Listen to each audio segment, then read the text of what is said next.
l'obscurité s'enfuit au son de sa voix, au son de sa voix. Combien Dieu est grand, chantons-le combien, chantons-le de tout notre cœur, chantons ces cantiques de tout notre cœur.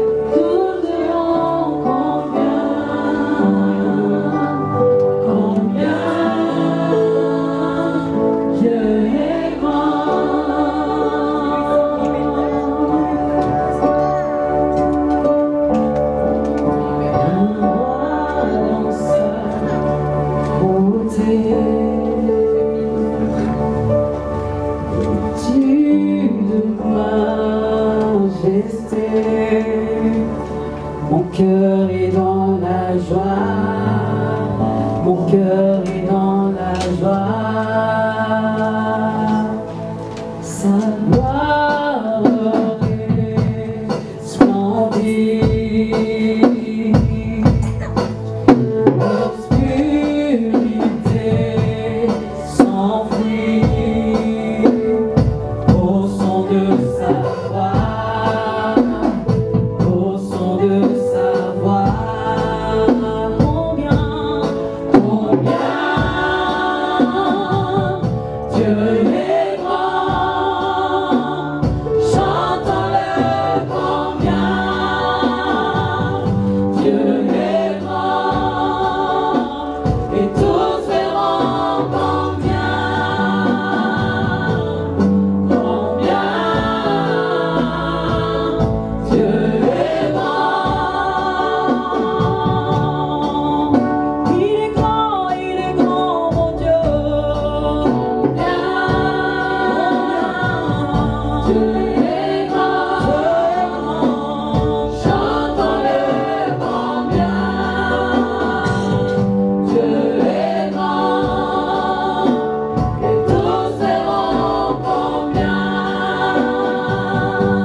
Donc écouter la parole, nous bénissons l'Éternel pour cette grâce qu'il nous a fait. Vraiment c'est une grâce pour nous. En ce moment donc de recevoir la femme de Dieu. Alors je vois que Dieu a quelque chose à nous dire. Là où tu es, ce n'est pas un hasard. C'est Dieu qui t'a envoyé de venir ici. Donc il a quelque chose à te dire, même un mot, même une phrase. Donc ne sois pas distrait. Et je crois que tu ne rentres pas tel que tu es venu. Il faut saisir cette occasion. Donc j'aimerais vraiment vous bénir tout d'abord. Et puis de votre patience, je voudrais vous bénir. Hein? Dieu est bon. Ce n'est pas en vain qu'il vous a invité dans ce lieu. Nous allons passer la parole à la pointe de l'Éternel. Sous vos acclamations.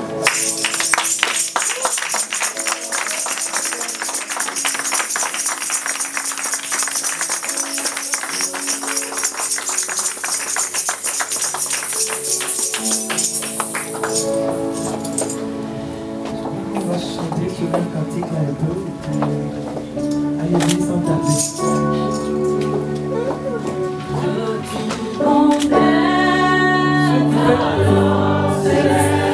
Je peux se tenir debout. De tout puissant, que tu es grand, de tout mon Ceux qui peuvent se tenir debout, ceux qui ne sont pas fatigués, vous tenez debout, on va chanter à la gloire de Dieu.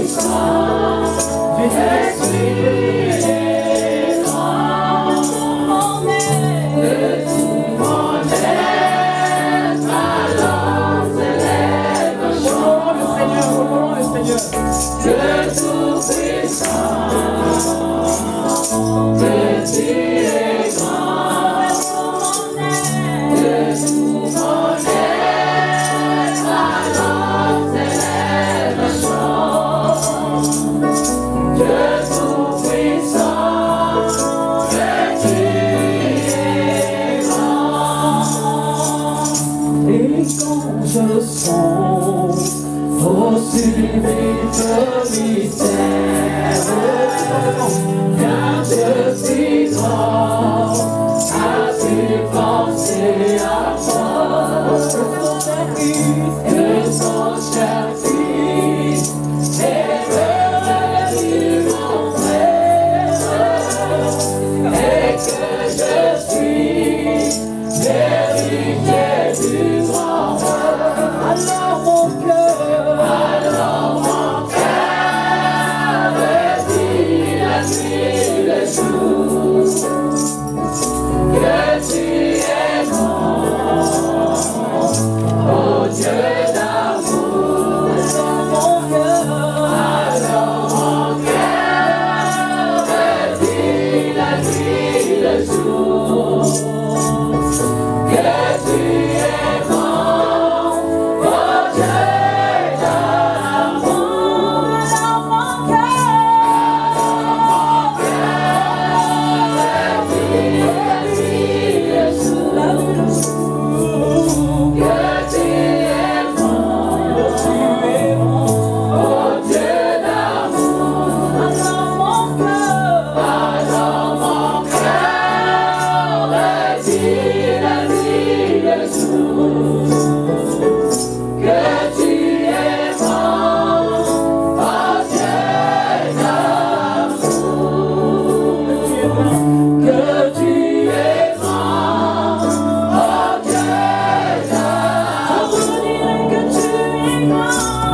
bénissons ton nom ce matin.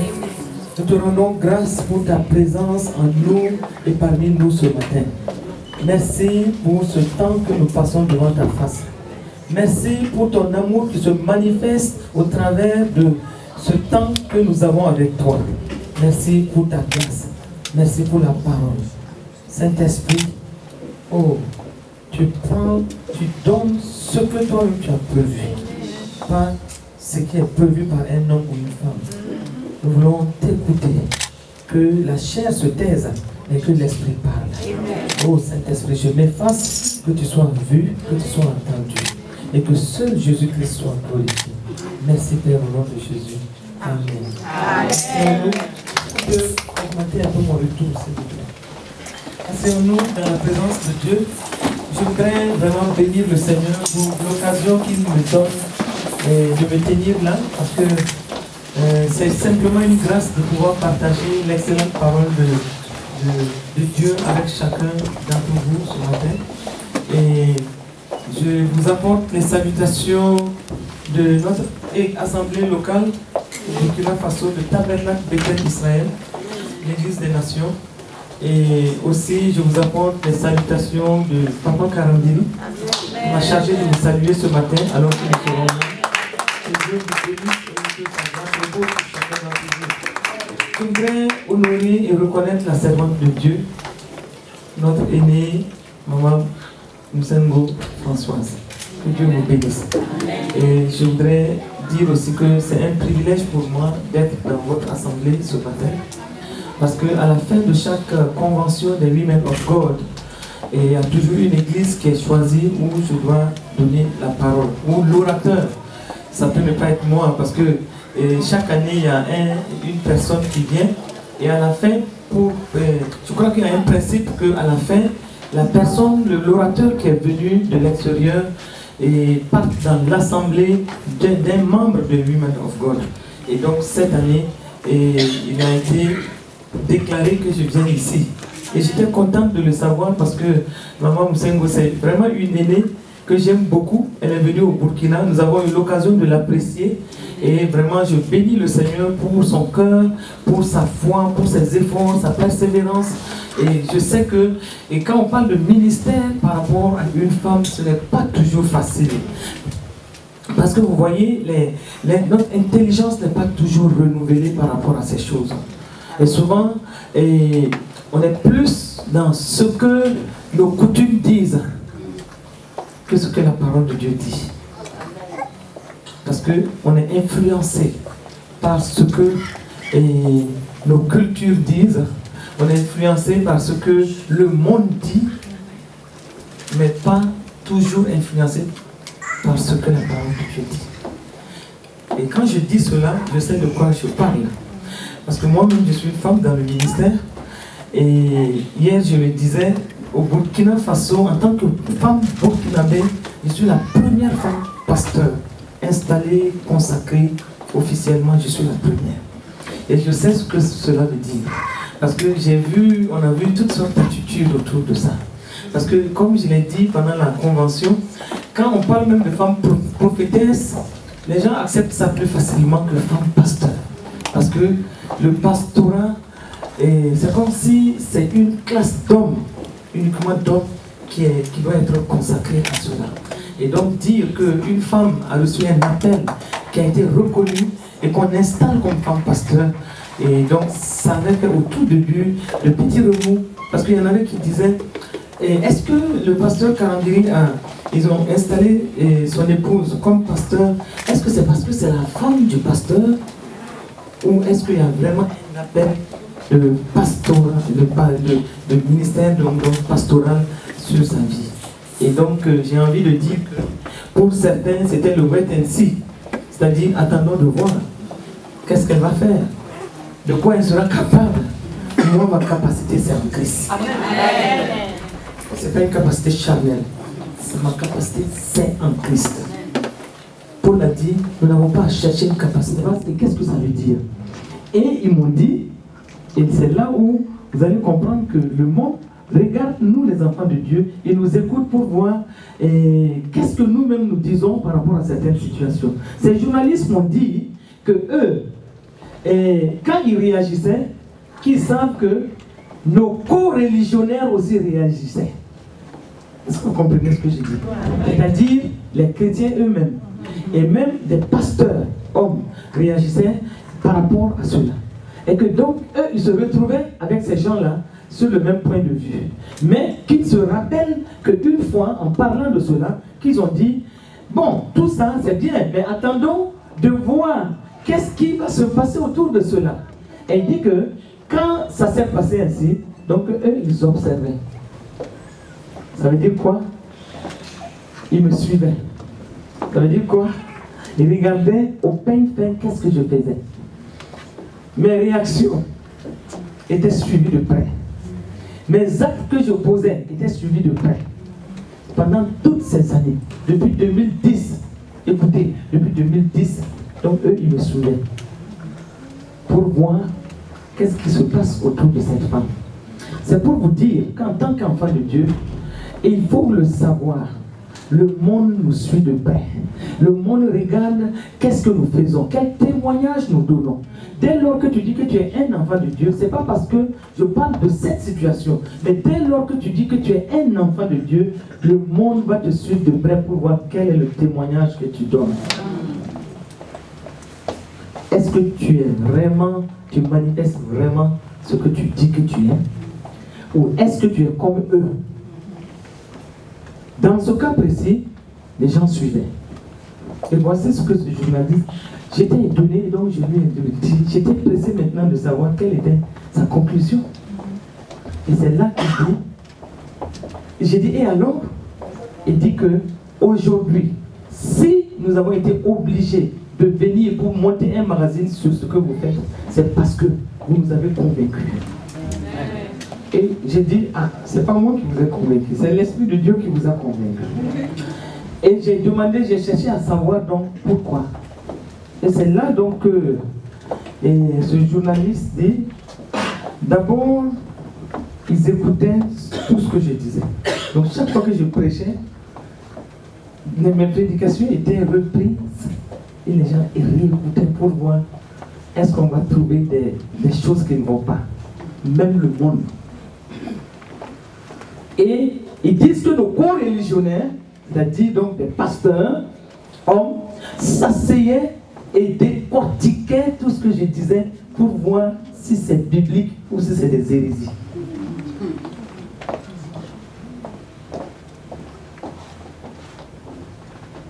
Et il dit que c'est au moment où ils étaient en train de faire tout ça, au moment où ils faisaient tout ça, qu'ils vont remarquer certains, ils étaient maintenant face à certains témoignages.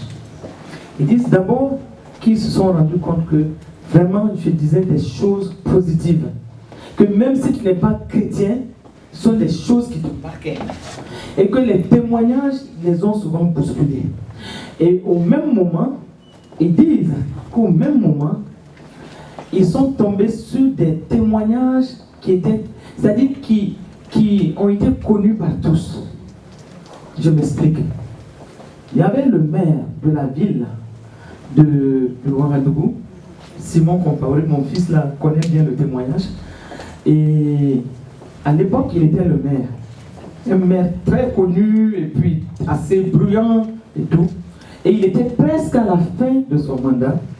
Et voici que ce maire-là a fait un accident presque mortel. Mortel. C'est pour vous dire que si vous êtes bon, si vous avez un cœur ouvert et que vous n'avez rien à cacher, c'est Dieu qui va vous défendre. Amen. Et Dieu sait toujours comment il va le faire. Amen. Parce qu'il ne fallait pas attendre que ce soit Papa Karambiri qui dise des choses de moi, mais il fallait que certains témoignages viennent les bousculer dans leur mentalité. Donc ce maire-là a fait un accident où il avait, c'est-à-dire il y avait 3 fractures dans la jambe droite, 2 fractures dans la jambe gauche, le bassin était brisé. Les clichés sont toujours là. Le bassin était brisé et les os étaient... Quand tu prenais le cliché, tu voyais comment tout était brisé. Et donc on l'a évacué rapidement à Paris. Et à Paris, on lui avait dit que dans tous les cas, même si on arrivait à le soigner, Toute sa vie, il ne pouvait plus marcher. Il est condamné à rester sur une chaise roulante tout le reste de sa vie. Ça, c'est même si quand on arrivera même à racoler quand même certaines choses. Et donc, entre-temps, j'étais de passage à Paris pour une conférence. Et à la fin, vers la fin, je ne prêchais pas ce jour-là. Et comme il y avait deux sœurs qui m'avaient accompagné, une évangéliste et la maman Pauline Chevalier, elle était de celle qui m'accompagnait, plus une diaconesse. Donc je leur ai dit, bon, comme le maire est dans cet état, on ne peut pas terminer ce séjour sans aller le voir. Ne serait-ce qu'aller le saluer et l'encourager. Parce que tout le monde croyait d'ailleurs qu'il était mort. Donc on est parti. Et là, quand on est rentré, il était dans une grande salle avec donc son chef de sécurité. Parce que celui-ci était dans le véhicule avec lui. Celui-ci aussi était accidenté. Et lui aussi, il avait eu des fractures. Et donc, j'ai reçu à cœur de m'asseoir, de l'encourager, de prendre la parole de Dieu, de l'encourager passage après passage. Il est chrétien. Et son père même est chrétien, est un pasteur, un des vieux pasteurs.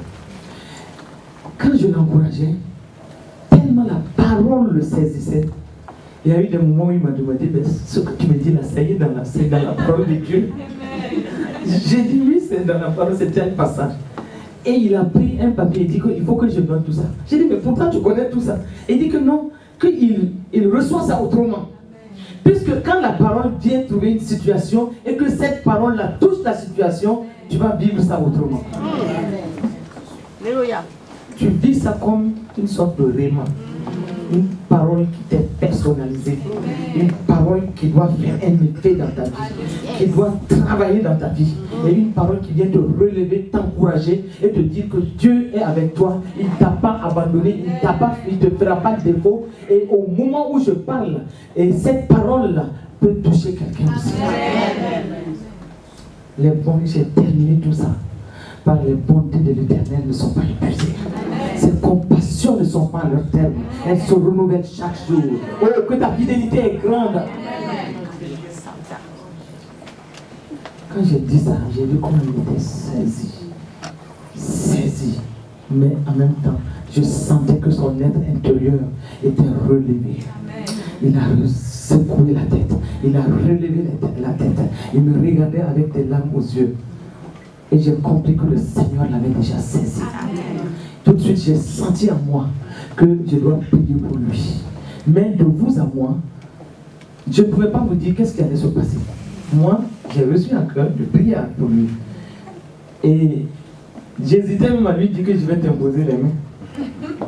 Parce que je ne savais pas si tout ce monde faisait partie des groupes qui me critiquaient.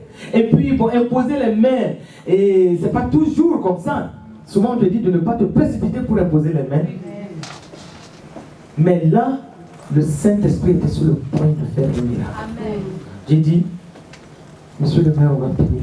Il a relevé la tête, il me dit, c'est ce que j'attendais. Amen. Je sentais qu'il était préparé. La foi vient de ce qu'on entend. Et ce qu'on entend vient de la parole de Dieu. Et donc, j'ai posé mes mains sur lui. Quand j'ai voulu commencer à réprimer l'esprit d'infirmité, les deux sœurs ont commencé à prier. Quand c'est ainsi, le Saint-Esprit n'agit pas. Parce que dans ce moment, chacun va dans son sens. Vous savez, souvent les mauvais chrétiens, parce qu'il y a quelqu'un peut-être qui a des problèmes, et il y a 3-4 personnes qui sont autour de lui, chacun dit au nom de Jésus, esprit méchant. D'autres vont dire au nom de Jésus, esprit des eaux. Au nom de Jésus, chacun va dire pour lui. Le moment esprit rit, parce que jusqu'à présent vous n'avez pas touché son nom. Et chacun va dans tous les sens. Chacun tape seulement, mais il ne se sent pas concerné. C'est pourquoi souvent certaines délivrances durent. Parce que quand c'est comme ça, quand il y a une personne, quand parmi tout ce monde, il y a une personne d'autorité, laissez-le agir. Vous priez en langue. Oui. Amen. Amen. J'ai dit aux sœurs, non, ne priez pas beaucoup. Ne parlez pas trop fort. Priez en langue doucement et laissez-moi faire. Je sentais que Dieu était sur le point de faire quelque chose. Et il sentait monter en moi que quelque chose va se passer. Et lui aussi, il sentait ça. Il me regardait Et je sentais que sa foi était saisie. Et j'ai posé mes mains sur lui et j'ai reprimé l'esprit d'infirmité dans son corps. J'ai dit, Satan, tu ôtes ta main. Je te résiste par la parole de Dieu. Au nom de Jésus-Christ de Nazareth, tu lâches prise. Et tout esprit d'infirmité dans ce corps quitte maintenant au nom de Jésus. Et maintenant, j'ordonne aux os qui ont été brisés de se souder instantanément au nom de Jésus-Christ de Nazareth. Écoutez, Dieu me témoigne. Je ne me tiens jamais là. Je ne peux pas me tenir là devant vous. Quel intérêt j'ai à vous mentir? Ceux qui connaissent le témoignage connaissent le témoignage. Moi-même, je ne savais pas que suite à ça, le miracle va se passer. Je sentais que quelque chose va se passer, mais je ne sais pas quoi. Donc, dès que j'ai proclamé ainsi, le temps de savoir, le maire a bondi. Il s'est mis debout, il s'est tiré comme ça, et il a commencé à pleurer.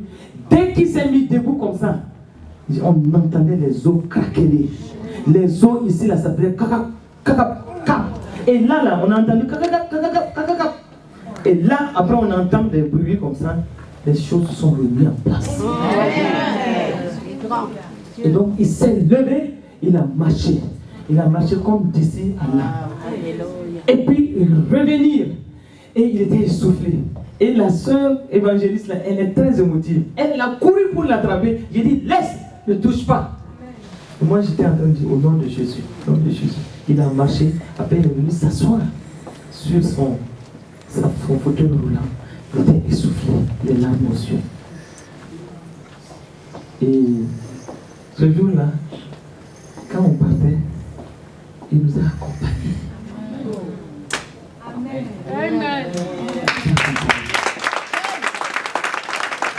Vous voyez, quand les gens disent le ministère, la femme, tout ce qu'on peut dire,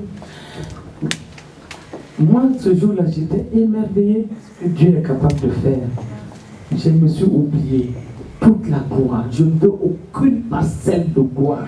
Toute la gloire à Dieu et à Dieu seul. Donc, je n'ai pas... Ça s'est passé, les deux sœurs étaient dépassées. Et là, moi, j'ai appelé et Papa Karabiri pour lui expliquer. Lui, il était très content. Il dit que, rappelle-toi, on priait avant que tu ne partes. Et une des filles a dit, et quand la fille même disait, moi je me demandais, pourquoi elle dit des trucs comme ça? Elle dit, maman va partir, les paralytiques vont se lever marcher, au nom de Jésus-Christ de Nazareth, que tous ceux qui sont à terre vont se relever, et tout. Bon. Je me disais que peut-être c'était pendant la conférence. Comme pendant la conférence, je n'ai pas vu ça. Vous savez, quand Dieu parle, lui, c'est ce qu'il dit. Toi, tu es carré, tu mets Dieu dans une bouteille. Là où tu l'attends, il sort par là. Donc, il m'a rappelé cette prière-là et que c'est ça qui s'est passé. Donc, voici le maire là, c'est une autorité bien reconnue et puis qui parle, il ne se tait pas. Et dans le milieu chrétien aussi, il était très influent. Et donc, voici ce qui va se passer. Quand ils ont voulu l'opérer, puisqu'ils avaient prévu l'opérer, pour voir comment remettre les choses un peu en place. Au moment où le temps est arrivé pour l'opération, ils ont fait les radios naturellement pour voir, avant de faire l'opération, ils ont vu que les os étaient ressoudés. Les médecins, ils sentent que les médecins ont passé la tête, le temps à gratter la tête, et ils ont dit, est-ce que c'est de la même personne? Et il a dit, oui, c'est de la même personne. Qu'est-ce qui s'est passé? Ils prennent les clichés avant, ils regardent l'autre cliché, ils disent mais non, qu'est-ce qui s'est passé? Et lui il a dit non, c'est pas la prière. Amen. Les scientifiques n'acceptent pas ça. Ça les dépasse. Mais ils disent que mais dans ces conditions, on ne peut plus l'opérer. Parce que ce qui s'est passé, ça dépasse ce qu'ils allaient faire. Donc, ils l'ont transféré simplement dans le département de rééducation. On l'a pu opérer. Il est resté pour la rééducation et après, il est rentré au Burkina sur ses deux pieds. Le jour où il est rentré au Burkina, la presse était partout à l'aéroport pour l'accueillir.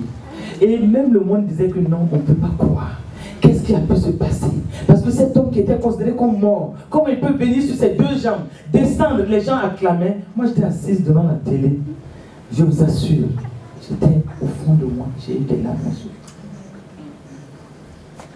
Et donc, la presse lui a posé des questions. Il a dit ce qui s'est passé. Et il a dit, c'est Madame Karambiri qui est venue et elle a prié pour moi, le miracle s'est produit. Ça c'était à la presse. Et après, toutes les églises évangéliques qui ne savaient pas en réalité ce qui s'était passé, qui ont organisé une grosse action de grâce. Parce que notre frère bien-aimé, qui devait être condamné sur un fauteuil roulant, il est venu sur ses deux jambes. Et donc, nous devons rendre grâce à Dieu. Toutes les églises et missions évangéliques étaient là. Ils ont fait une action de grâce. Et pendant l'action de grâce, nous-mêmes, on n'était pas là. Papa et moi, on était en France encore. Quand ils ont fait l'action de grâce, ils lui ont passé, bien entendu, le micro pour que lui-même, il dise merci au Seigneur pour ce qu'il a fait. Mais donc, tous ces hommes pasteurs qui ne voulaient jamais entendre parler du ministère de la femme étaient tous assis. Amen. Et voici ce frère-là, vous savez ce qu'il a dit? Parce que j'ai écouté après son témoignage. Il a dit, beaucoup d'hommes de Dieu sont venus me voir. Mais c'est quand Madame Karambiri est venue que le miracle s'est produit. Il a dit ça. Et il a expliqué dans les détails, comme je vous ai expliqué. Il a même expliqué mieux que ça. Il a dit que cet homme dans son corps, que quand j'ai posé les mains sur lui, que c'était comme le courant qui a traversé tout son corps. Et qu'il sentait que des choses se remettaient en place comme ça. Et il a même fait le bruit là. Il a dit ça. Bon donc, vous savez, déjà là, ça c'est l'humour de Dieu. Donc Dieu est un Dieu du monde. Oui, parce que comment il va faire pour te défendre? Parce que si c'est papa qui dit des choses, on va dire que, mais dans tous les cas, c'est normal qu'il dise ça. Mais voici des choses qui sont passées, et c'est le monde qui dit, et c'est les pasteurs eux-mêmes qui disent. Il ne peut pas rejeter, puisque c'est lui qui a vécu. C'est comme la veuve dans la parole de Dieu, il dit, tout ce que moi je sais, avant je ne voyais pas, mais maintenant je vois. Et le maire était tellement heureux, qu'il dit le témoignage partout. Les journalistes avaient capturé tout ça. Ils avaient capturé notre témoignage. Où j'étais allé, parce qu'on fait souvent des sorties dans les prisons. Et ça, c'est un ministère auquel je tiens beaucoup. Aller dans les prisons. Vous n'avez pas idée. Les gens qui sont dans les prisons, la façon dont ils souffrent. Et souvent, on croit que tous ceux qui sont dans les prisons là, eux tous là, c'est des fautifs. Mais non, il y a des gens qui ont été accusés et qui n'ont pas eu de voix pour parler et qui se retrouvent dans la merde de la prison et souffrant souvent. Souvent, il y a des enfants dans la prison. Récemment, j'ai vu un enfant de 11 ans parmi les gars dans la prison. J'ai dit non, c'est pas normal. On me dit non, c'est une mesure de protection. Il faut qu'il soit là, sinon on va le tuer. Parce qu'il était impliqué dans un truc, sinon chose. Bon, et il y a des adolescents, il y a des femmes qui sont au niveau de la prison. Il y a toutes sortes de situations. S'il y a des fautifs, il y a aussi des gens qui ne sont pas des fautifs et qui sont là-bas. Mais qu'est-ce que nous faisons de ces prisonniers? Dans Matthieu 25, Jésus dit, j'étais en prison et vous m'avez visité. J'étais en prison, j'étais malade et vous m'avez visité. Et il dit, au plus petit de mes frères, à qui vous faites cela, c'est à moi que vous avez fait. Donc quand moi je vais voir les prisonniers, je vois en chaque prisonnier Jésus. Puisqu'il a dit, prendre la parole au mot. Jésus a dit qu'au plus petit à qui vous allez faire ça, c'est à moi que vous avez fait. Donc moi je vais souvent au niveau de la prison. Je vais souvent avec certains groupes au niveau des hôpitaux, des maternités. Et donc, je fais ce travail. Quand j'arrive, ils sont encouragés. Ils sont contents. Ils sont contents. Et comme on a l'Impact TV, Impact TV nous suit souvent. Et ça amplifie ce qu'on fait. Les gens sont plus au courant. Au niveau des prisons, on a vu comment les gens étaient vraiment saisis. Je me rappelle encore qu'une fois au niveau de la prison, on est parti et ce jour-là, Dieu, il a ses façons de faire. J'ai demandé le message que je dois leur donner. Jusqu'à la dernière minute, je n'ai pas eu. Et je suis parti. J'arrive à la porte, le Seigneur me donne le message. En 2 points. Parce que vous savez, ce n'est pas partout où il faut être religieux. Souvent on est trop religieux. Souvent on est trop religieux. Alléluia! Gloire à Dieu! On se met à prier en langue. Ils ne connaissent pas ça. Il faut aller dans la simplicité tout en sachant que tu as le nom de Jésus. Et c'est ce nom-là qui va prévaloir. Il faut enlever la religiosité souvent. Il faut enlever la religiosité. Souvent c'est comme si on ne va pas pour dire gloire à Dieu. On saute là, on fait acclamer le Seigneur. Ceux qui ne connaissent pas, ils sont un peu la chose. On les effraie même. On les effraie. Le message tenait sur 2 points. 2 points. Et j'ai dit au Seigneur, j'ai dit, mais ici là, ce n'est pas un passage biblique. Le Saint-Esprit me dit, c'est ça le message. Va avec ça. Le message, premier point, soyez relax, hein, c'est le message en même temps comme ça. Le premier point, c'était le biais. J'ai un biais ici. Je mets un biais bleu. J'ai donné ce message-là. J'ai expliqué. J'ai été inspiré. J'ai parlé par rapport à ce biais. L'ensemble des prisonniers, parce que quand on va comme ça, on les fait tous sortir. Parce qu'on a des certificats qui nous permettent de rentrer dans toutes les prisons du Burkina. Toutes les prisons du Burkina. Et n'importe quand. Parce que notre action a été reconnue vraie par l'État. Ah oui, oui, oui. Parce que quand on va dans les prisons, qu'est-ce qu'on fait? Quand on va dans les prisons, qu'est-ce qu'on fait? On fait le nettoyage. Partout où c'est crasseux, on nettoie. Amen. On désinfecte. Souvent dans les prisons, il faut aller pour voir ce qui se passe. Souvent, il y en a qui donnent à même les excréments. Nous, on nettoie. On passe la journée, on amène une fanfare. On fait de grands repas. On passe la journée avec eux. Et souvent, moi, je leur dis, c'est pourquoi il faut enlever la religiosité. Souvent, je leur dis, on va faire un concours de danse. On met la louange. Mais ils dansent jusqu'à ils oublient qu'ils sont même en prison. Et je fais souvent des petites enveloppes de 2000, 3000. Et je dis, bon, on va voir qui va avoir le premier prix. Et les femmes dansent, les hommes dansent. Et puis après, on fait les petits prix. Ils sont contents. Mais c'est dans la louange. Les fanfares sont là. Et on a un grand repas. On reste, on mange avec eux. Et après, on donne le message. On fait un appel au salut. Qui va accepter Jésus dans ces conditions. Et généralement, presque tous. Amen.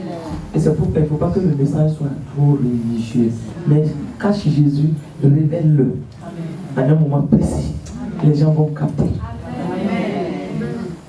Ce jour-là, 2 points de mon message. Le premier point, c'était le biais.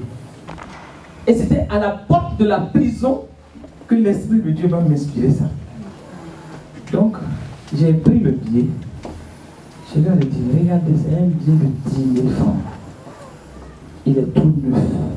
Et ce message, c'est pour certains d'entre vous ce matin. Écoutez-moi. Le Seigneur va vous guérir à travers ça. Ce billet-là, il est neuf. Il est neuf. Il n'a pas encore subi les intempéries des hommes. Les intempéries des hommes, c'est quoi? On le vend neuf. La preuve, c'est que voilà, c'était déjà plié. Hein? On le prend neuf. Ceux même qui ne respectent pas les billes, moi je dis ça, respecter les billes. Ils froissent, ils mettent dans leur sac. Après, quand ils vont pour acheter, ils sortent ça froissé. Hein? Surtout en Afrique, là. Surtout nos vieilles mamans, là. Elles froissent, elles mettent au bout du pain de la maison, ils attachent.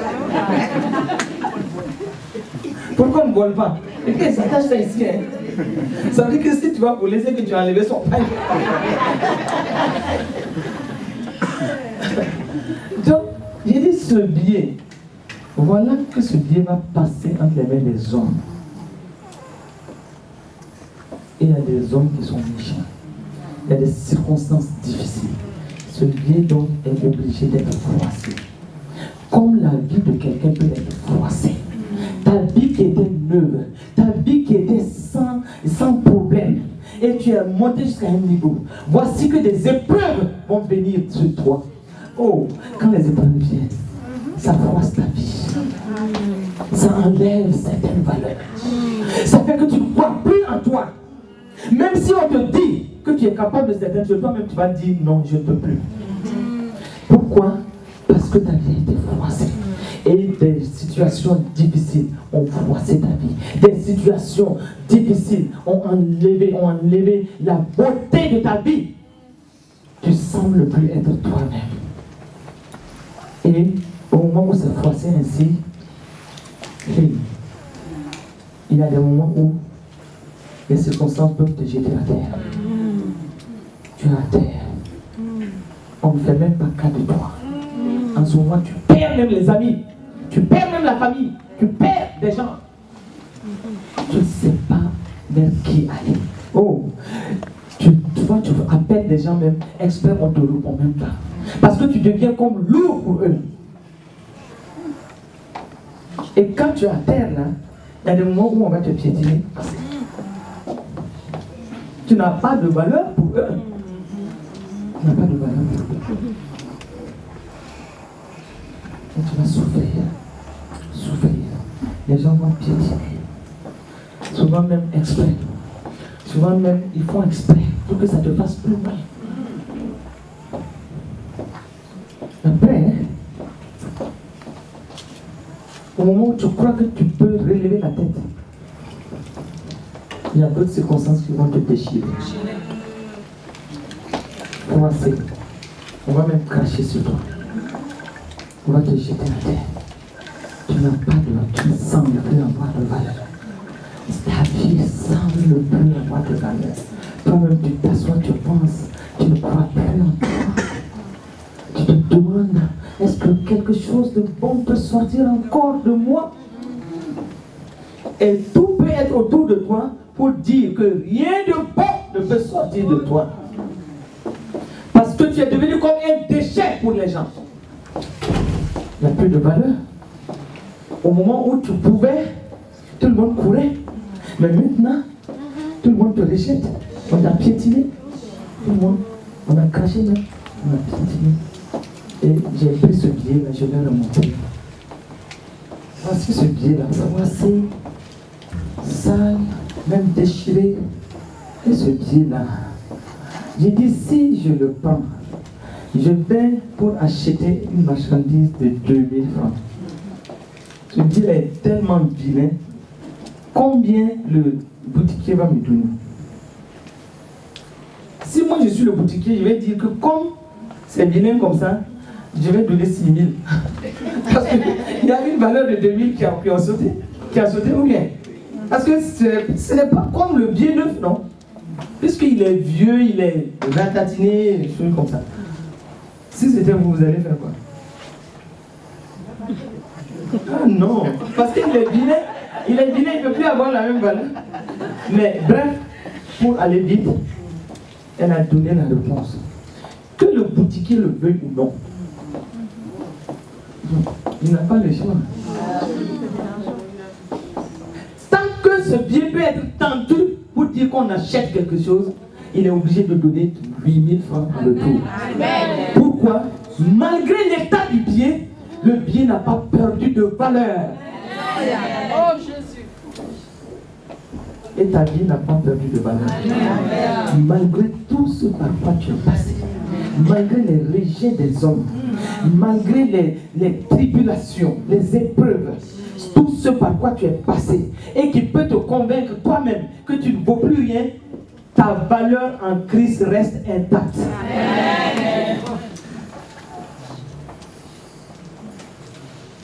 Est-ce que je parle à quelqu'un ce matin?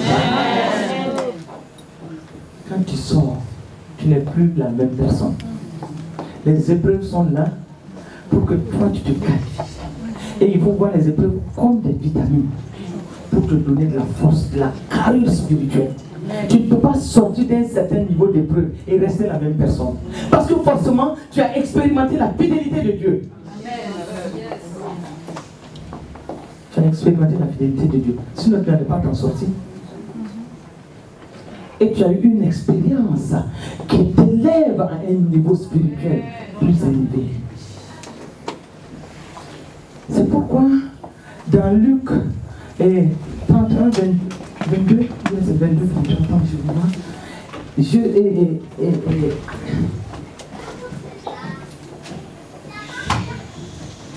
Écoute, la parole de Dieu doit faire un effet dans ta vie.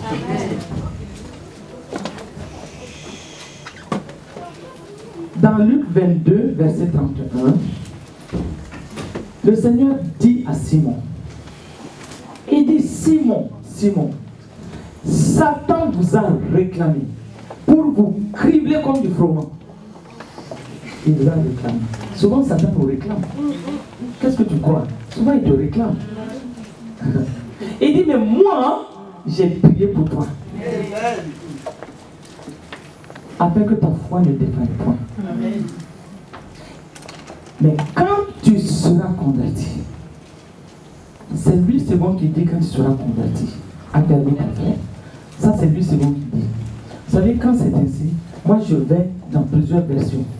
Version en anglais et tout, je prends pour regarder. La version amplifiée, la Bible amplifiée, je prends toutes les. Souvent je m'assois pour la méditation, j'ai plusieurs Bibles. Je regarde quel est le vrai sens. Qu'est-ce qui donne du sens à ce verset? Et il dit, Simon, Simon, Satan vous a réclamé. Comme Satan réclame, il peut réclamer pour vous cribler. Vous criblez avec les épreuves. Vous criblez avec les problèmes. Vous criblez avec l'incertitude. Vous criblez avec l'insécurité. Vous criblez avec des problèmes de crise économique. Il vous a réclamé pour vous cribler comme du froment. Mais il dit, mais moi, j'ai prié pour toi. Afin que ta foi ne défaille pas. Et c'est pourquoi nous devons savoir que quand nous passons par des problèmes, Jésus est assis à la droite du Père. Il prie 24 sur 24. Parce qu'il ne faut pas que ta foi défaille. Si ta foi doit défaillir, tu vas tomber.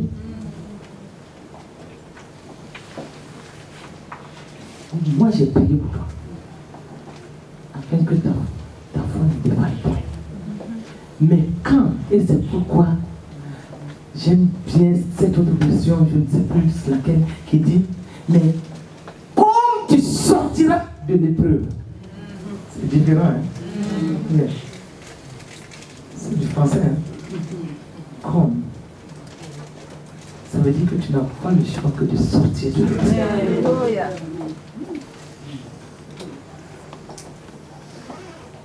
Tu sortiras, qu'importe la situation. Quand tout ça, ça sera fait, tu sortiras, viens et affermis tes frères. Pourquoi? Ça veut dire que tu es passé haut les mains. Tu es passé, tu as remporté la victoire. Parce que lui, il a prié continuellement pour toi. Tu as une garantie de prière par lui. Je crois plus en ça qu'aux hommes qui te disent, nous prions pour toi, hein? Ah, nous sommes en train de prier pour toi, alors qu'ils ne sont même pas en train de prier. Souvent d'autres sont là en train de te critiquer. Et d'être même content quelque part que ça t'arrive ainsi. Mais crois en une chose, Jésus assis à la droite du Père, il dit qu'il prie continuellement pour toi. Tu as une garantie à partir de Christ qui est assis dans les lieux élevés, à la droite du Père, intronisé à la droite du Père, et qui prie continuellement pour toi. L'autre garantie, c'est le Saint-Esprit qui est en toi et qui est avec toi. Et quand tu sortiras de tout cela, viens. Pourquoi viens maintenant? Parce que désormais tu es qualifié. Tu ne peux pas être qualifié si tu ne passes pas par certaines épreuves. Viens et affermis. Tu auras maintenant le droit. Tu es qualifié maintenant pour exhorter un frère, pour exhorter une sœur qui passera par le même type de situation. Tu peux lui dire maintenant, assieds-toi, mon frère. Amen. Tu passes par telle situation, moi je suis passé par une situation plus que ça. Amen. Mais si Dieu ne m'a pas abandonné et que j'en suis sorti avec la victoire, toi aussi tu sortiras avec la victoire. Amen. Donc tu es qualifié maintenant pour exhorter les autres. Donc si tu ne passes pas par les épreuves, tu n'as aucune qualification de pouvoir conseiller les autres, les exhorter, leur donner de la force, leur donner de la confiance, et leur dire que leur Dieu est fidèle. Tu n'es pas qualifié. C'est quand tu passes par les épreuves. Ça peut être difficile. Tu tiens bon. Tu tiens par la parole. Tu mets ta confiance dans la parole. Tu dis, Seigneur, tu m'as dit, tu ne m'abandonneras pas, tu ne me feras pas défaut.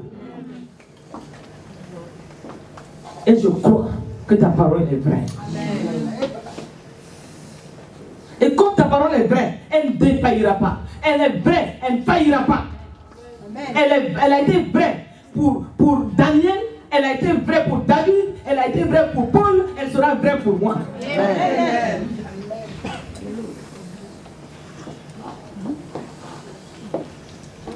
Je parle à quelqu'un. Amen.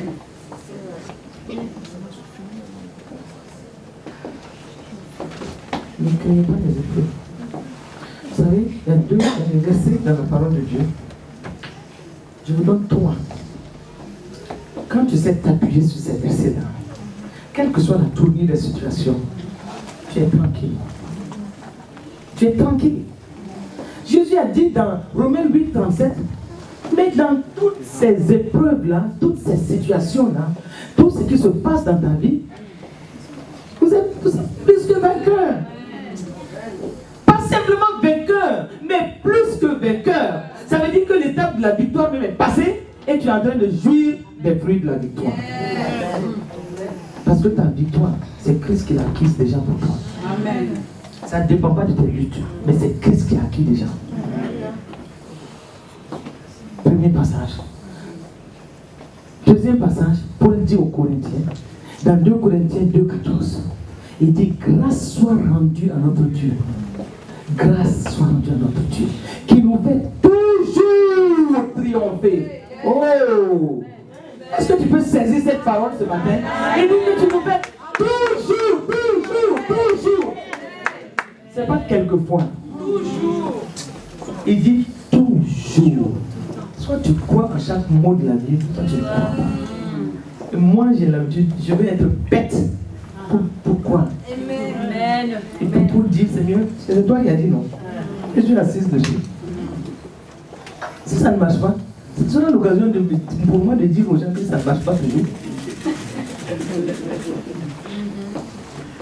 Et tu sais que quand tu dis ça, Dieu est jaloux de sa parole. Il te donne une victoire tellement éclatante que tu es obligé de témoigner de lui.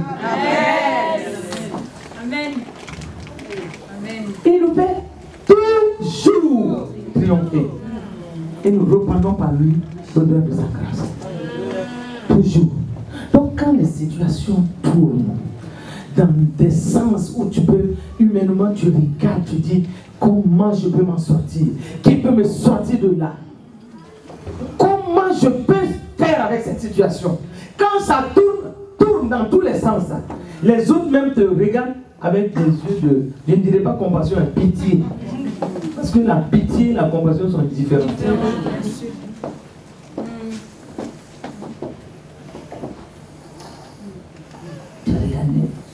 Comment il va s'en sortir? Tout est bloqué. Devant bloqué, derrière bloqué, à droite bloqué, à gauche bloqué.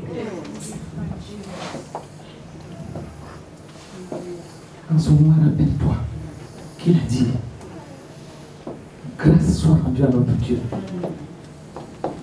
qui nous fait toujours. Quand c'est ainsi, moi je commence à danser. Il dit, Seigneur, voici notre occasion de témoignage. Ou bien? Quand je dis ça, ça veut dire que ça marchera tellement que je vais témoigner. Et je suis à l'aise. Quand c'est ainsi, ne cherche pas à multiplier les mots dans la prière. Amen. Ne cherche même pas à embellir tes mots dans la prière. Souvent, on croit qu'on veut mystifier Dieu avec nos mots. Quand c'est ainsi, si tu peux prier en langue, prie en langue. Toi-même, tu ne comprends pas ce que tu dis. Mais tu es en train d'affecter le monde par ta prière. Quand tu n'arrives pas à tout ça là, hein, lève tes mains, commence à dire merci au Seigneur. Merci pour cette situation. Oh, je te rends grâce. Parce que j'ai été élu pour passer par cette situation. C'est une élection. Je suis élu pour passer par cette situation difficile. Je suis élu. Parce que le produit de cette situation va être à ta gloire. Je ne comprends pas ce qui se passe. Je ne sais même pas comment je vais m'en sortir. Mais ce que je sais, c'est que je dois te dire merci. Et je dois te rendre grâce. Et quand tu es en train de rendre grâce, et tu prends chaque détail de la situation, tu lui rends grâce, tu le remercies. Puisque lui-même il dit, dans 1 Thessaloniciens 5:18, que rendez grâce en toutes choses. Car c'est ainsi la volonté de Dieu pour toi. Si ça semble à ta volonté, qu'est-ce que tu vas la tourner dans le bon sens? Rendez grâce, parce que tu n'es pas un Dieu méchant. Moi je te rends grâce parce que tu as dit, quelle que soit la situation, de te rendre grâce. Moi je te rends grâce. Je te bénis, je t'exalte, je te loue. Et au moment où tu rends grâce, tu rends grâce, tu rends grâce, tu rends grâce, à un moment tu vas te rendre compte que tu es en train de dépasser le niveau de l'action de grâce et tu es monté au niveau de la louange. La louange, c'est le, vous savez, c'est le chemin le plus court pour résoudre tes problèmes. Souvent nous on ne sait pas où. Quelqu'un peut jeûner 30 jours pour chercher à résoudre une situation et l'autre va se lever en une semaine de louange. Il va avoir une victoire éclatante. Plus que celui qui est en train de gémir dans le jeu. Parce que quand tu loues le Seigneur, tu es en train de lui dire simplement que tu lui fais confiance. Oh, je ne sais pas comment ça va se passer, mais je te fais confiance. Tu es assis sur ton trône et tu vas te lever. Parce que quand tu vas te lever, tu vas descendre dans la scène de mon problème. Et quand tu loues le Seigneur, tu obliges Dieu à se lever de son trône, à descendre dans la scène de ton problème. Et quand il descend dans la scène de ton problème, les problèmes sont obligés de s'écarter. Et plus tu es en train de louer, et la louange lui plaît tellement. Puisque la parole de Dieu dit qu'il siège au milieu de mes louanges. Quand la louange monte, ça monte, n'arrête pas. Peut-être au moment où tu es en train de louer, la situation peut être comme si ça allait s'empirer. Toi, tu n'as qu'à monter de niveau dans la louange. Continue à louer le Seigneur. Oublie ses problèmes. Ne fixe pas tes yeux sur ses problèmes. Fixe tes yeux sur le Seigneur, l'auteur et le consommateur de ta foi. Fixe tes yeux sur lui. Continue à louer. Continue à louer. Continue à louer. Continue à louer. Continue à louer. Ne fixe pas, ne regarde pas. Il ne faut pas que tu descendes, tu baisses ta tête. Il faut avoir les yeux toujours en haut. Parce que si tu baisses ta tête, tu vas rencontrer les réalités de tes problèmes. Et quand tu rencontres les réalités de tes problèmes, si tu n'es pas fort en esprit, ça va te désaxer. Mais elle, la tête, regarde plutôt en haut. Jamais en bas en ce moment. Continue à louer le Seigneur. Et quand tu continues à louer le Seigneur, la louange monte en ce moment comme des nuages qui sont en train de se former. Et quand c'est ainsi, tu vas sentir qu'il y a comme quelque chose qui commence à se passer. Quand ça se passe ainsi, n'arrête pas. N'arrête pas. Chaque jour, lève-toi et loue. Si tu peux prier en langue, tu loues en priant en langue. Parce que là, toi-même, tu ne maîtrises pas ce que tu es en train de dire. Tu ne sais même pas ce que tu es en train de sortir. Tu es en train de sortir des mystères. Et les mystères vont monter. Quand ça monte, ça devient comme des nuages. Et au moment où les nuages deviennent noirs, ça devient noir, ça devient noir. Quand les nuages deviennent noirs, ça veut dire que la pluie est prête à descendre.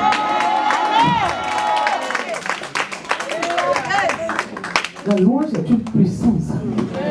Et souvent on passe à côté.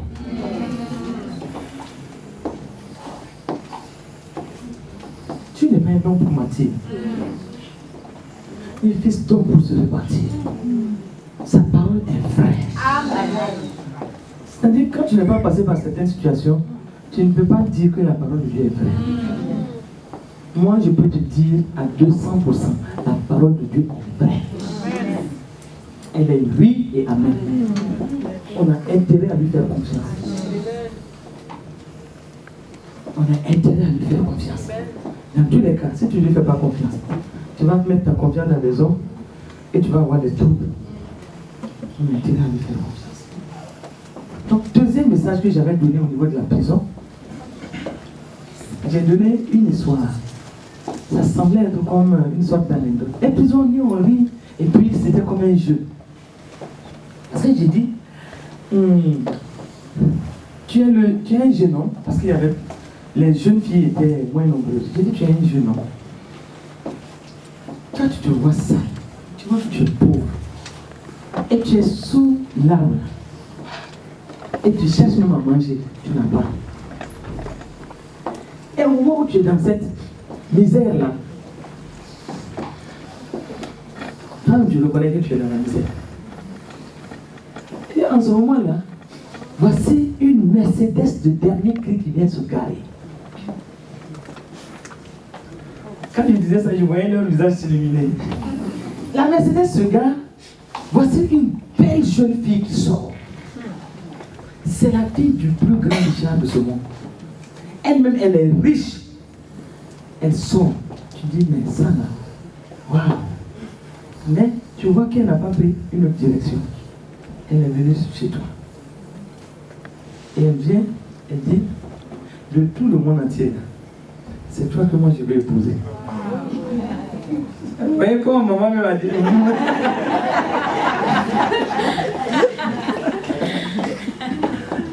Parce qu'elle-même, ça la dépasse. J'ai dit, donc quelle sera ta réponse? Les prisonniers se sont regardés. D'abord, ils se sont regardés. Ils ont éclaté de rire.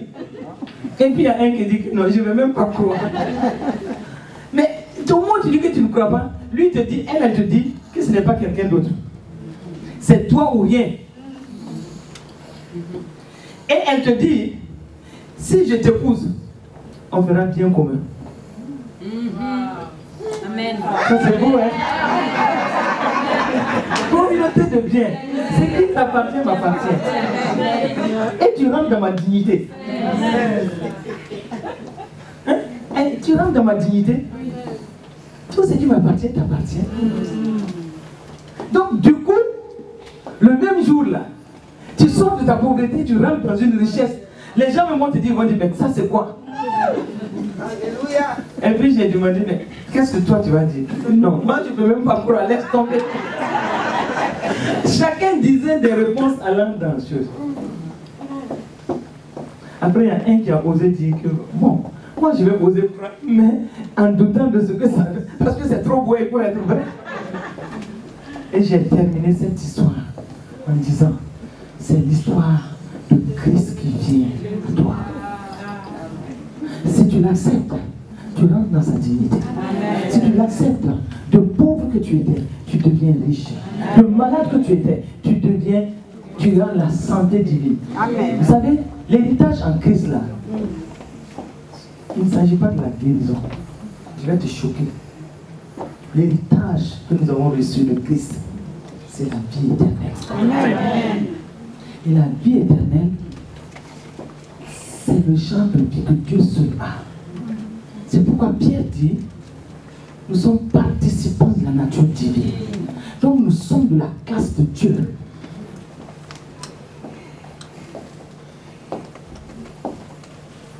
Il dit, dans 1 Jean 5 là, vous voulez que je lise ça? Oui, je vais le lire, parce que peut-être que vous allez croire que c'est moi qui invente, non? C'est là. Là, je vais vous lire. 1 Jean 5, à partir du verset 10, il est dit, celui qui croit au Fils de Dieu a ce témoignage en lui. A ce témoignage en lui. Celui qui ne croit pas Dieu le fait menteur, puisqu'il ne croit pas au témoignage que Dieu a rendu à son Fils. Et voici ce témoignage, c'est que Dieu nous a donné la vie éternelle. Wow. Et que cette vie est dans son Fils. Verset 12. Celui qui a le Fils a la vie. Celui qui n'a pas le Fils n'a pas la vie. Je vous ai écrit ces choses afin que vous sachiez que vous avez la vie éternelle, vous qui croyez au nom du Fils de Dieu. Je n'ai pas inventé, non. cette vie divine-là, cette vie divine, je vais vous le dire, la caractéristique de cette vie divine-là, c'est une vie de victoire continue. Et apprenez à me suivre un peu, parce que je suis une bonne femme. La femme, elle commence un témoignage, elle peut ouvrir des parenthèses et puis revenir après. Ou bien, mais souvent les hommes n'arrivent plus à nous suivre. Où tu es, tu te trouves maintenant. Mais entre nous les femmes, on se comprend. Hein? Parce que je vous avais dit 3 passages là. Je vous ai donné combien? 2. Donc le 3e vient. La caractéristique de cette vie divine là, c'est une vie de victoire. Hein? Et c'est pourquoi le même Jean va dire dans 1 Corinthiens 5, à partir du verset 4, il dit, tout ce qui est né de Dieu triomphe du monde. Quand on dit le monde là, c'est des difficultés, c'est les détresses, c'est les défis, c'est les situations qui viennent mettre des goulots dans ta vie. Des situations où tu ne sais même pas comment t'en sortir. Tout ce qui est né de Dieu triomphe du monde. Triomphe de la difficulté, triomphe de la détresse, triomphe de toutes ces situations négatives qui sont contre ta vie. Et Jean dit, mais la victoire qui triomphe du monde, c'est notre foi. Qui est celui qui a triomphé du monde? Sinon celui qui croit que Jésus-Christ est le Fils de Dieu. Donc si tu crois que Jésus-Christ est le Fils de Dieu, tu as la vie éternelle. Et tu as ce témoignage qui doit agir continuellement dans ta vie. Ça veut dire que tu triomphes de toutes les difficultés. Il n'y a pas cette difficulté qui doit tenir. Il dit, tout ce qui est né de Dieu triomphe du monde. Tu es né de Dieu, non? Tu triomphes du monde. Tu triomphes de tes difficultés. Tu triomphes de tes défis. De quelque situation que ce soit, tu triomphes de ça. Et il dit, la victoire qui triomphe du monde, la victoire là, c'est ta foi.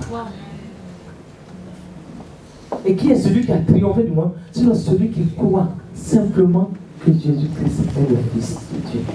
C'était le 3e passage. C'était le 3e passage. Est-ce que vous voyez? Ça, c'est une caractéristique de la vie divine, de la vie éternelle, qui nous donne la victoire sur les circonstances. Une autre caractéristique, c'est, je ne dirais pas la guérison, c'est la santé divine. Puisque Romains 8:11 dit que si l'Esprit qui a ressuscité Christ d'entre les morts habite en toi, et alors qu'il habite en toi, il donnera la vie à ton corps mortel. Donc il te donne la santé divine. L'héritage de Christ que nous avons reçu, en réalité, c'est la santé divine. La santé divine, ça veut dire quoi? C'est-à-dire la vie éternelle, la caractéristique de la vie éternelle qui fait que la maladie, même si elle vient s'installer, si toi tu as compris qui tu es, tu fais sortir cette maladie. Amen. La santé divine qui est au-dessus, supérieure à la guérison. Parce que ça veut dire que même tes cellules réagissent par la santé divine. Une fois, on était en Afrique du Sud, il y a une servante de Dieu. Ils sont beaucoup enseignés sur ces choses-là. Elle dit que ça faisait 29 ans. Elle n'a jamais mis un comprimé dans sa bouche. Et ses enfants n'ont jamais été soumis à un médecin. Parce que quand tu acceptes la parole, elle produit l'effet dans ta vie. Amen. Elle produit l'effet dans ta vie. Quand tu acceptes, et si tu n'acceptes pas, si tu luttes avec la parole, si ton âme rejette la parole, elle n'aura pas d'effet en toi.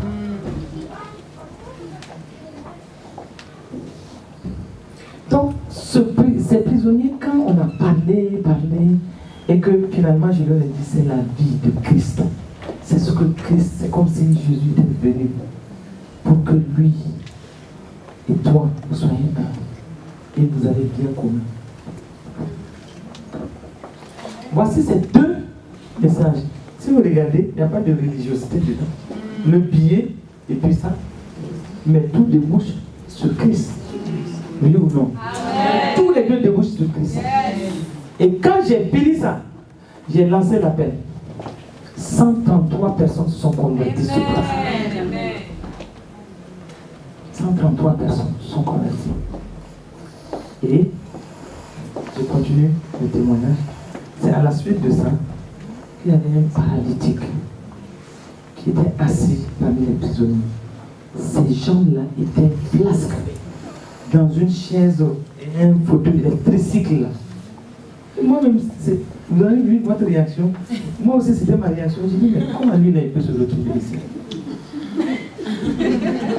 Mais Dieu me dit, mais tu n'es pas venu pour juger. Ah, maman, on ne doit pas juger. Hein? On ne doit pas juger. Moi, j'ai failli avoir cette pensée. Le Saint-Esprit m'a repris. J'étais obligé de me taire. Je demandais pardon avant de commencer à agir. Il était assis, il me regardait. Mes yeux sont tombés sur lui. Il me regarde, je le regarde. Le Saint-Esprit me dit, tu dois prier pour lui. Ah, j'ai dit au Saint-Esprit, tu n'as pas vu ces gens-là. Et puis si je me mets à dire ici au nom de Jésus, lève-toi et que rien ne se passe. Alors que tu nous as permis d'avoir quand même 133 personnes. Ça, c'est suffisant. Laisse-nous partir comme ça. Et il me regarde, moi je le regarde. Après, quand j'ai compris que je devais prier pour lui, il me fixe. Moi, je détourne mon visage. Parce que je lui dis en moi. Je dis, Seigneur, comment tu peux me dire de prier plus sur le cas? Je regarde ces gens. Vous savez, nos 5 sens nous jouent des tours. Est-ce que c'est moi qui guéris? Est-ce que c'est moi? La puissance, est-ce qu'elle vient de moi? C'est l'Esprit de Dieu qui est en moi. Ma main est l'extension de la main de Christ. Est-ce que je suis conscient de ça? Quand il dit, vous imposerez les mains aux malades, ils seront guéris. Mais quand je commence à prier, ce n'est plus ma main, c'est la main de Christ. Moi je regarde, il me regarde et puis je détourne. Et puis, intérieurement, j'ai dit, Seigneur, on a eu 133 personnes. Sans ça, tu as dit de te réjouir le cœur, non? Tu as dit que même c'est une seule brebis. Moi aujourd'hui c'est 133. Et tu veux que je fasse quoi encore? Pourquoi me donner la honte ici? Et maintenant, vous savez ce que j'ai fait? J'ai dit, bon allez, on a fini, gloire à Dieu, on va aller vers l'administration, saluer les gens et puis partir. On commençait à servir le repas aux autres et tout. Et puis, il était là. Moi, je suis sorti par l'autre porte. Contourner le hangar. Et je voulais aller vite. Je vois, il vient avec son tricycle s'arrêter. Et il dit, maman, priez pour moi. Il dit, aïe, aïe, aïe. Il m'a rattrapé rapidement. Hein. Et puis il a fait vite, vite, vite. Il vient s'arrêter, il dit, maman, priez pour moi. C'est-à-dire que mon cœur, là, tout était chaud. Et c'est comme si je suis obligé maintenant. Et je lui dis au fond de moi. Et je dis, bon, je vais prier pour toi. Et puis comme il y avait tout le protocole et puis les sœurs évangélistes autour de moi, j'ai posé mes mains sur lui. J'ai dit, tu t'appelles comment? Il a dit son nom. J'ai dit, bon, je vais prier pour toi. Mais il faut avoir la foi. Hein.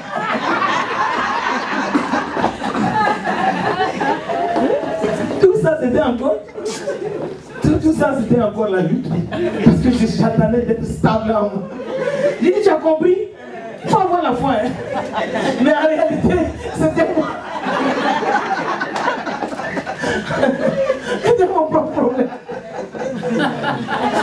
Après, j'ai fermé mes yeux. J'ai dit, esprit d'infinité, tu sors maintenant de ce gars, au nom de Jésus. Et j'ai posé mes mains. Et là, c'était devenu sérieux. Je sentais que quelque chose va se passer. J'ai posé mes mains. Je l'ai appelé par son nom. J'ai dit, au nom de Jésus, maintenant tu te lèves et tu marches. Je n'ai pas dit à mon nom, c'est au nom de Jésus. Lève-toi et marche. Vous savez quoi? Devant tout le monde, il a appuyé sur son tricycle. Il s'est levé. Devant tout le monde, il est sorti, il a commencé à marcher. Et il a marché devant tout le monde. Tout le monde, tout le monde. Et ses jambes tremblaient, ses jambes tremblaient. Moi j'étais en train de dire, maintenant au nom de Jésus, continue. Et puis, il ne s'est plus jamais assis. Amen. Et quelques mois plus tard, j'ai un fils. C'est un cœur à cœur avec lui. J'ai un fils spirituel là-bas au niveau de la prison. Lui, c'est un jeune condamné à mort. Il a égorgé des jeunes filles. Tour à tour. Il est au niveau de la prison. Cette année, c'est la 13e ou 14e année. Mais il y a 8 ans, il nous avait écrit, papa et moi. Chacun avait sa lettre. Un cri de cœur. Tu sentais une âme qui souffrait. Et comme il regardait à la télé, il a écrit. J'ai dit à papa, je vais le voir. Papa dit, toi là, tu n'as pas peur d'aller là. J'ai dit, je vais aller le voir. Quand je suis arrivé, c'était la première fois qu'il racontait tout ce qui s'était passé dans sa vie. Et en pleurant, il s'est jeté dans mes bras. J'étais accompagné d'une évangéliste. Et je l'ai amené à Christ. Il a confessé Christ. Et ce jour-là, il sanglotait comme ça. Et depuis ce temps, je le suis jusqu'aujourd'hui. Et tout le monde le connaît maintenant au niveau de la prison comme le fils de maman. Et puis les gens disent que c'est le bébé pourri de maman. Parce que quand il me voit venir, quand je ne viens même pas, il va dire au régisseur, appelle maman. Après quand je viens, il dit que tu as déjà vu une maman qui fait un mois sans voir son fils. Il est intéressant. Très intéressant. Il y a des moments quand il sait que je suis là et puis je m'arrête, je le vois venir. Parce il se met à danser. Je le suis. Et vous savez, il a tellement grandi spirituellement qu'entre temps, il a eu une cellule de prière. Il y avait 66 prisonniers dans la cellule. Donc tout le monde le connaît comme étant le fils spirituel de maman. Il a beaucoup grandi spirituellement. Et aujourd'hui, il dit que même entre ces 4 murs, il sent qu'il est un homme libre. Et il me dit tout le temps, je sortirai et je prêcherai l'évangile. J'ai dit, ça se fera mon fils au nom de Jésus. Donc l'ancien paralytique est parti un jour le voir pour dire qu'il faut que tu remercies maman pour moi. Voici je marche. Et puis le jeune là, le petit, mon fils spirituel là, me dit qu'il est venu sur ses jambes jusqu'à sa cellule, venir lui dire, regarde je marche. Qui aurait pu croire que je peux marcher encore? Je marche, je cours. J'ai oublié le tricycle. Dis à maman que je veux la voir pour la remercier. Et quelques mois plus tard, quand on est parti, ses jambes sont devenues fermes. Et il a sauté, on a même passé ça à la télé. Il a sauté pour dire que j'ai dit, bon, maintenant ce qui reste, il faut que tu sortes de cette prison au nom de Jésus. Mais l'année dernière, il est sorti. Amen. Donc, les journalistes, je reviens sur tout ce que je disais. Il y a eu des témoignages de ce genre. Plusieurs témoignages de ce genre. Ils ont capturé tout ça. Et ils m'écoutaient prêcher, enseigner mes actions dans les prisons, dans les hôpitaux et tout. Donc ils disent, aujourd'hui, ce n'est pas comme nous a dit. C'est parce que nous avons vu, nous avons entendu et nous savons qu'il y a un appel sur ta vie. Mais avant d'arriver à ça, vous avez vu le jugement qu'on peut porter sur une femme qui est dans le ministère. Mais Galates 3, 26 dit, désormais, il n'y a plus ni homme, ni grec, ni juif, ni esclave, ni riche, il n'y a plus ni homme, ni femme. Tous, nous sommes un en Christ. Vous tous qui êtes baptisés en Christ, vous êtes tous un en Christ. Ça veut dire qu'il n'y a plus ni homme, ni femme. Il n'y a plus ni grec, ni juif. Il n'y a plus ni riche, ni pauvre. Tous, nous sommes un en Christ. Et nous tous, nous avons reçu le même Saint-Esprit. Le Saint-Esprit qui est dans l'homme, c'est le même Saint-Esprit qui est dans la femme. Ou bien, il y a un Saint-Esprit plus petit, plus faible. Non. C'est le même Saint-Esprit qui est dans l'homme que dans la femme. Maintenant, Paul dit aux Corinthiens, dans 1 Corinthiens 12, 7, il dit à chacun, la manifestation de l'Esprit est donnée pour l'utilité commune. À chacun. À chacun. Et 1 Corinthiens 12, 11 dit,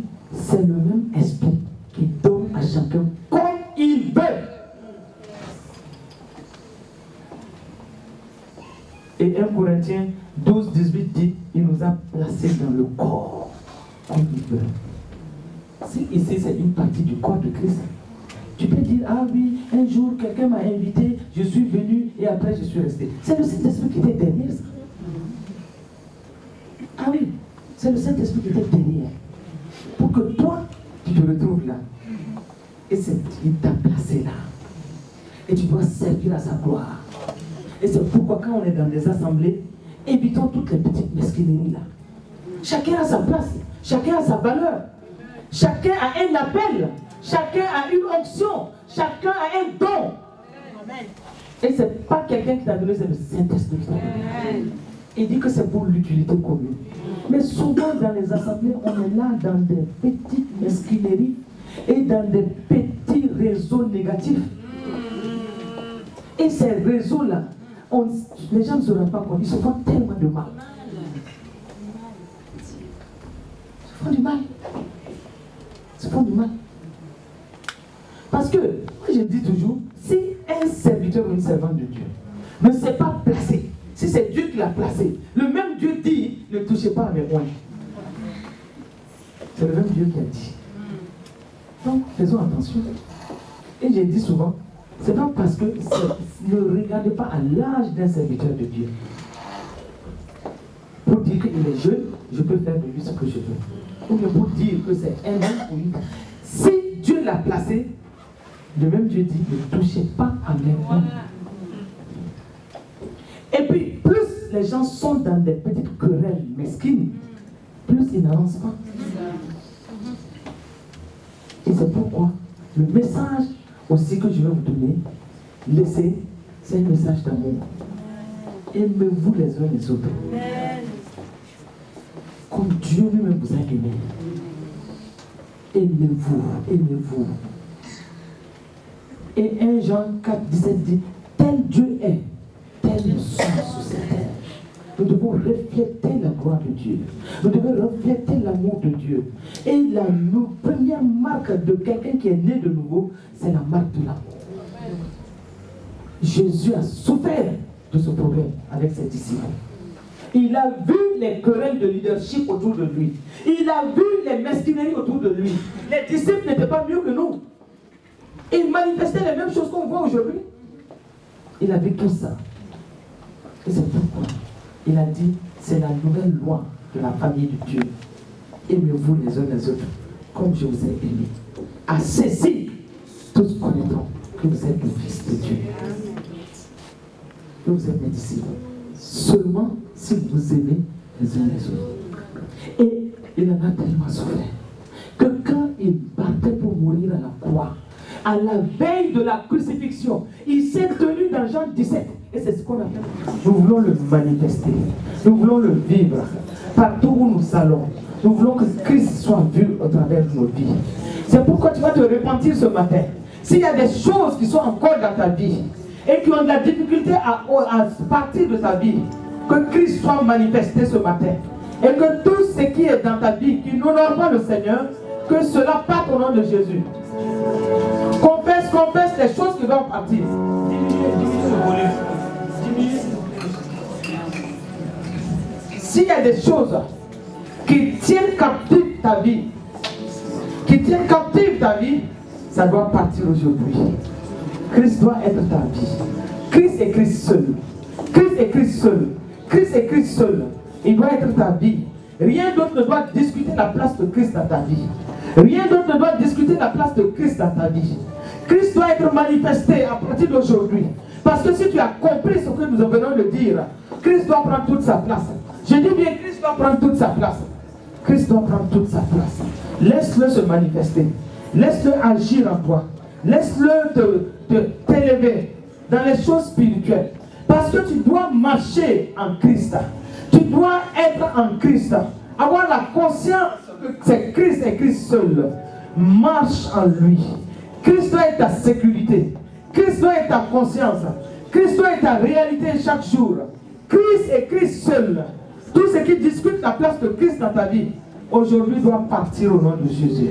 Doit partir, doit être ôté. La confusion ne doit pas prendre de place en toi. L'inquiétude ne doit pas prendre de place en toi. La solitude ne doit pas prendre de place en toi. Le Saint-Esprit anime ta vie. Et ce matin, le Saint-Esprit est là. Il est en train de toucher déjà des vies ce matin. Il est en train de toucher des vies ce matin. Il est en train de toucher des vies ce matin. Il est en train de guérir des cœurs ce matin.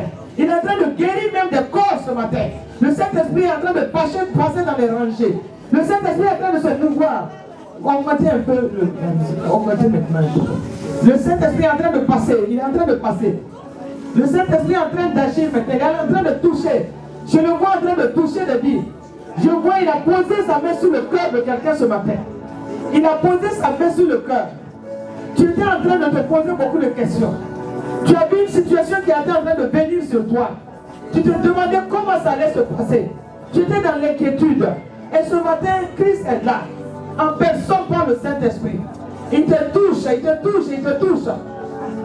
Le Saint-Esprit est en train de passer dans les rangées. Le Saint-Esprit est en train de toucher des vies. Il est en train de toucher des vies. Il est en train de toucher des vies. Il est en train de doter des inquiétudes. Le Seigneur rassure une jeune femme ce matin. Tu as lutté pour le mariage depuis longtemps. À partir de cette séance-là, ouvre ton cœur. Tu vas rencontrer ton mari dans les mois qui viennent. Tu vas rencontrer ton mari dans les mois qui viennent. Dans les mois qui viennent, tu diras que tu as rencontré l'homme de ta vie. Le Seigneur est en train de toucher l'infirmité de quelqu'un ce matin. Tu n'as même pas pensé que tu pouvais sortir de cette infirmité. Les médecins étaient en train de te condamner avec des résultats qui t'effrayaient. Mais ce matin, Est-ce te toucher? Oh, Est-ce te toucher? Laisse-le te toucher. Laisse-le te toucher. Laisse-le te toucher. Laisse-le ôter l'infirmité. Il est là ce matin, il passe dans les rangées. Il est là ce matin, il passe dans les rangées. Oh,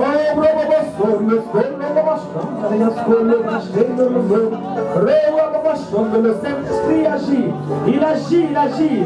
Il agit pour la gloire de Dieu. Il agit pour la gloire de Dieu. Oh,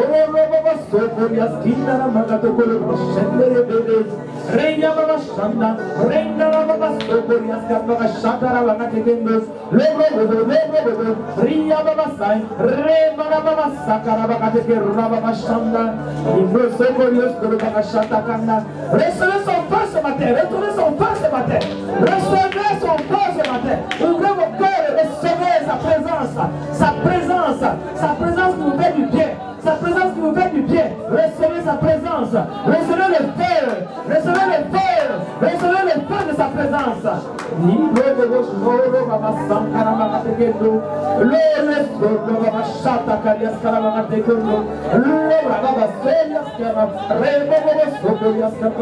Laissez-vous toucher par le Saint-Esprit. Laisse-le te toucher, laisse-le te toucher. Laisse-le enlever la confusion dans ta vie. Laisse-le enlever la confusion, la confusion, la confusion.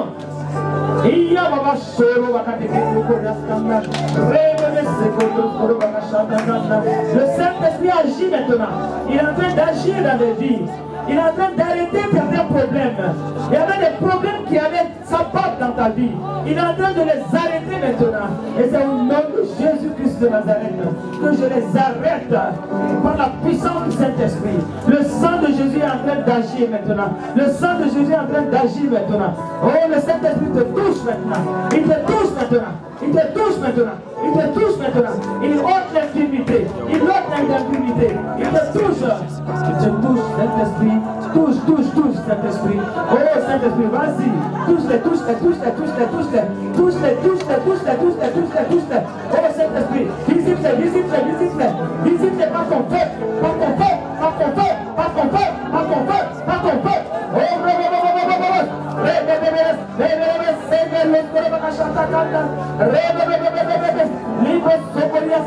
laissez-le vous toucher, laissez-le vous toucher. Oh, je vois qu'il y a des résistances. Le Saint-Esprit veut agir. Il veut agir dans les vies. Il veut agir dans les vies. Il veut agir dans les vies. Il est en train, je vois comme il est en train d'arracher des douleurs. Il veut augmenter la musique. Il veut augmenter la musique.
Saint-Esprit, ôte les douleurs, enlève les inquiétudes, enlève les jougs. Oh, les jougs sont brisés ce matin, les jougs sont détruits ce matin au nom de Jésus. Je dis bien au nom de Jésus. Saint-Esprit, agis. Saint-Esprit, manifeste ta divine puissance, manifeste-toi ce matin, manifeste dans les vies ce matin, manifeste-toi dans les vies ce matin, manifeste-toi dans les cœurs ce matin, manifeste-toi pour arracher la douleur, Et il y a la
Excellent Père, nous scellons maintenant ce que tu viens de faire par le sang de Jésus.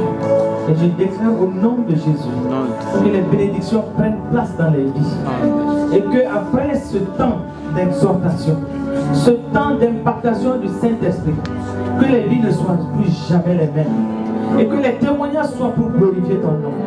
Merci Père. Sois béni et sois loué, sois exalté parce que nous manifestons Christ au nom de